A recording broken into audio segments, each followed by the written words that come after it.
So, already after making my first YouTube video last night, I laid down to go to sleep, and my mind started coming up with all these things like, oh man, I said fuck in the video. What if my family sees that video? Not my immediate family in Michigan, because they wouldn't care, but I'm like, going to see my cousin in Utah. She's gonna think I'm a bad influence on her kids. And then I became aware that my mind is worrying what other people think. And I just watched Kyle Cease at this meditation retreat, and all these people's different opinions, and I just felt like you really can't stand on your head in enough different ways to please everyone, and no one is going to be everyone's cup of tea. So, I'm making another video. I still feel nervous. I mean, it's weird to talk. I feel like I'm talking to myself looking into this phone. That's fine. But I'm just gonna keep making these videos and practice speaking things that are from my soul and speaking my truth. Because I feel like everybody has a gift. And I keep fidgeting too. Nothing even itches. I'm just fidgeting. Which is okay. It's fine. But I feel like everyone has a gift and something to say. And I think there's probably a lot of people who have been scared to be seen, like I have. It's not comfortable. What actually gave me the courage to even start making these videos is two people, really. This woman went on stage yesterday. Her name is Dawn. And she was so vulnerable. It made me start crying instantly. I feel like it might make me start crying again thinking about it. But she literally, was like this person, not knowing if she should raise her hand. And then she said, I'm worried that everyone will see me and see that I'm not very attractive and that I'm overweight. And she just kept talking and being honest and saying what the voice in her head says. And it was the most beautiful thing I've ever seen in my life, because she had the courage, even though she was scared to death, to raise her hand and then to say that. Who says that stuff out loud? I thought it was very beautiful. And come to find out, she's very good at conscious parenting. And that's one thing she feels that she's good at, is conscious parenting, and wanted to speak and help more parents become conscious parents, but she was struggling with feeling guilty for doing the things that she loves, or taking time away from her family because her kids are homeschooled, and she's a stay-at-home wife. And there were so many parents who stood up in the audience and said that they realized, in time, that by them doing what is best for them, that is what's best for their kids. And, kids watch everything we're doing, and by always doing what we think is best for everyone outside of us, and not doing the things that we really love, that light us up, or speaking our truth, that teaches everyone around us that it's okay and to do the same. And I have 13, I don't have any kids, but I have 13 nieces and nephews. And I want them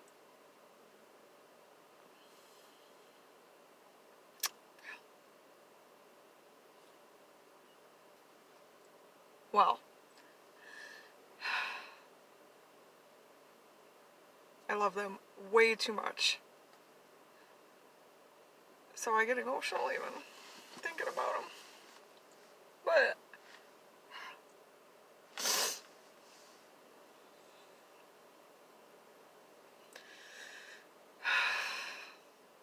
I want them to live their truth. And I want them to spend their lives doing what they love, and to not be scared to say the things that their thoughts tell them. And I'm very close with them, and you know, some of them have already shared challenges and things that the voice in their head says, and I have such empathy, and I want them to know that it's like normal, and that the my thoughts say that same crazy shit sometimes, and that it's okay. But I want them to not do what society tries to program us all into doing. That's so outdated. I want them to live from their hearts and do what they love and discover their gifts and spend their lives happy and knowing that, like, their grades right now in school don't matter. You literally don't. I don't use anything except percentages between nursing school and high school. All I need to know is, like, what's 10% off this $100 shirt? So, I feel like kids us bringing out their gifts is much more powerful than what they get graded on based on how many facts they can memorize. Which is irrelevant and most of it useless information that does not help us as adults. But back to Dawn. So, she went on stage and it was the most beautiful thing because she was having a hard time receiving, and I feel like a lot of women can relate to that. I was bawling listening to her talk because that's been me too. I can relate to feeling like Shrek and feeling insecure and having a hard time receiving. And then there's some people in the world that have a hard time giving. They're used to receiving, and one's not better than the other, but we're always trying to expand and grow. So a guy stood up in the audience and offered to give her, I don't even know what he said, like $10,000 or something, to actually start her business, to start working with people on conscious parenting. And then some lady stood up and that was in marketing and offered to market her on the internet, and somebody else stood up and offered her something. I don't even know what, but it was, I don't know, it was just a beautiful thing to witness, you know, people expanding and growing. So that inspired me to start making these videos and stop talking about it for the love of Christmas. I spend too much time thinking and talking. Sometimes I need to just start doing things more. And then my friend Jordan, he felt the same as me. I spotted him sitting in the back like the first day of the meditation retreat, and I just was drawn to him, so I went up and started talking to him, and of course he mirrored like the part of me that does not want to be seen. So he was sitting in the back like, nope, I will never raise my hand or sit in the front. I don't want to be seen. And then at the end of that day, I said, you know, we should just sit two rows closer tomorrow. And by God, I got there the next day, and he was like 3 rows closer. And first of all, I love a natural flow. I learned my lesson, and I will never in my life try to push anybody into anything ever again. I love people who just want to like jump into the flow, and it's like a little easier and effortless, you know, not so much trying, which comes from ego, from the mind, and is exhausting, quite frankly. So he sat 3 rows closer, and yeah, and then like yesterday when we were gonna do the Kegel exercise, I had such resistance, I wasn't even gonna do it, and I could tell he kind of felt the same way, but then he started it. He started like talking about the things he was gonna do this year, and you know, working more on his music, and you know, health, and all these things, and because he did it, then I was like, okay, well, I'm gonna do it. I guess I'll stop talking about maggots and machetes for 2 seconds and think about what I actually feel would be an amazing year if I did these things. And so he got me into the flow of that. And then before we left last night, you know, I was like, well, what are you gonna do? And he said he was gonna work on his music. and then he just kind of disappeared into the crowd. I don't even know where he went, but I thought, you know, I should just make a video. Because if I don't do it now, I'm never going to do it. It's been this thing, like, that I've wanted to do for a long time that I keep not doing. So, I think I'm just going to start making, like, a video every day or all kinds of random videos until it gets comfortable. And of course, the car just parked next to me, and they're, you know, my instant thing is to be like, well, I probably look crazy talking into my phone. But that's fine. You know what looks crazier? People with their little earbuds that you can't see, walking around talking, and I'm always looking like, who are they talking to? And there's no one there and you can't see the earpiece. But then I'm like, I actually talk to myself out loud without an earpiece. Maybe that kind of works to my benefit. People probably think I have an earpiece in, but no, I don't wear an earpiece, but I do leave the grocery store sometimes and literally talk out loud. And then I'll become aware, and then sometimes I just continue, because sometimes I feel like Beyonce and just sometimes I totally feel so confident and don't care what anyone thinks, and other times I feel like, for most of my life, I felt probably mostly insecure and didn't want to be seen. I remember even being 8 years old, and my dad's best friend, Omero, wanted me to go on stage to get a rose. And I was too scared, and I said no. He had to, come down there and bring the rose to me as I, hid in my seat. So, I don't know where I learned that in my childhood, and it doesn't matter, because blaming parents or anyone is a waste of time and energy. Everybody picks up on conditioning, and it becomes our choice as an adult, what we want to do. And definitely, at this point in my life, suppressing my truth and being afraid to speak, because a lot of things that I know and feel in my soul are very controversial. I hate saying that word. But so it can be a little scary thinking about getting eaten by wolves. But, maybe in life you can't experience true abundance unless you have the okayness with experiencing pain. So, I don't know. I think I'm just going to start jumping into life even more than I ever have, and even if my lunatic brain comes up with 6,000 things, I think it's okay. I think I'll just start doing things anyway. Everyone's mind, I feel like, does that. That's basically, it's just trying to keep us safe. It's like a guard. And, that's what it does. Guards do what guards do. So, with this awakening process, sometimes I feel so connected. I can just observe the thoughts and feel just true peace, and then sometimes they suck me into this flowing river, and I think that I am them again. For a moment.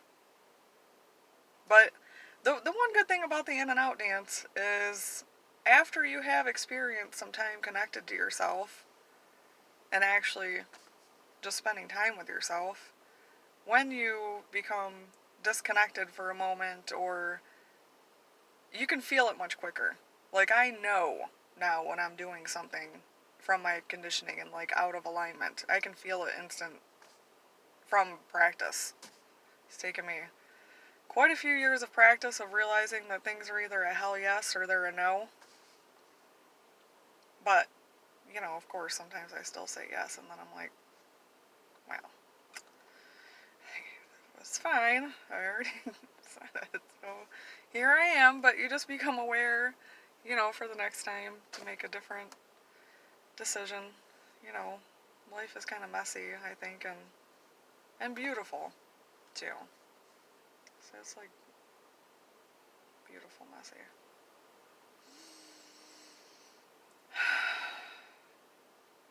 I actually start to calm down by the end of the video and get more like centered and connected, I think. So, you know, I hope everyone starts to become a little more vulnerable and just say what's honest instead of regurgitating the news that makes everyone afraid of their own shadow. If I can make one recommendation in this world, it'd probably be don't watch the news. I literally worked with a nurse that was going home with her with her kid in her arms, and she seen someone in her house, so she started running.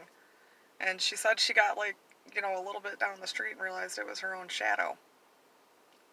She quit watching the news. So, yeah. So it'd be nice to see people just start saying more of what they really feel. And I feel like that would really actually help a lot of people with mental health, especially young people, because I don't think they realize, because adults don't really talk about it. They don't realize that everyone has those thoughts. Like, I've been depressed and had anxiety and, was suicidal when I was younger. You feel like you're off in your own little world, like you're the only one with a voice in your head that says these things. But, the voice in my head is super funny, too. It is quite entertaining to me a lot of the times, but also not to be taken very seriously, because it also says negative things sometimes. And, you know, and so I feel like that would really help people if adults started opening up more and, like, speaking more of the truth. Because I actually don't even like that word positive anymore. I don't even think there's such thing. There's just real. I don't even, like, aim to be positive anymore. That's not my goal. Actually, I think I kind of, like, use that for a lot of years to not experience pain. So now I'm in this place where I'm like, well, that didn't work. I still experience some pain, so now I might as well just embrace all of it. So, yeah, I don't even like that word anymore. I'm not trying to be, like, a positive person. I'm just trying to be a person that lets other people know that the things that they think and the things that they're afraid of, and afraid of being seen, and afraid of being in front of a camera, and being scared to jump off a cliff, or being scared to ask someone on a date, or being scared to, I don't know, drink green juice for 2 days. I don't know, everybody has different things that they're scared of, but it's just all normal and part of being human. And I feel like our consciousness is expanding, and so the best thing we can do is just be honest. Because it doesn't matter if it's somebody in a suit with $10 billion or, the homeless person on the corner. They feel those things too. And we're, like, all connected, and we're all one. And we're connected, because we all are a slice of the universe or God or whatever you believe. I don't care. You can be atheist. But we're all connected with that energy that's in the trees, that's in everything. And we all still have, like, the human part of us that feels scared and insecure sometimes and lost. It's actually a good place to be, I think, when you don't know what the fuck to do. Surrendering. That's kind of like surrendering. Like, I don't know what to do and I don't know where to go from here.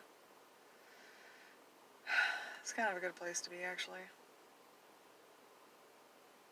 So, I don't know. I guess I'm just making these videos to learn courage, to speak more of my truth. And, I don't know, maybe for someday my nieces and nephews will see these and have the courage to follow their heart and their truth. Alright. I have to go into the last long day of the meditation retreat. So, I love you all. and have a great day.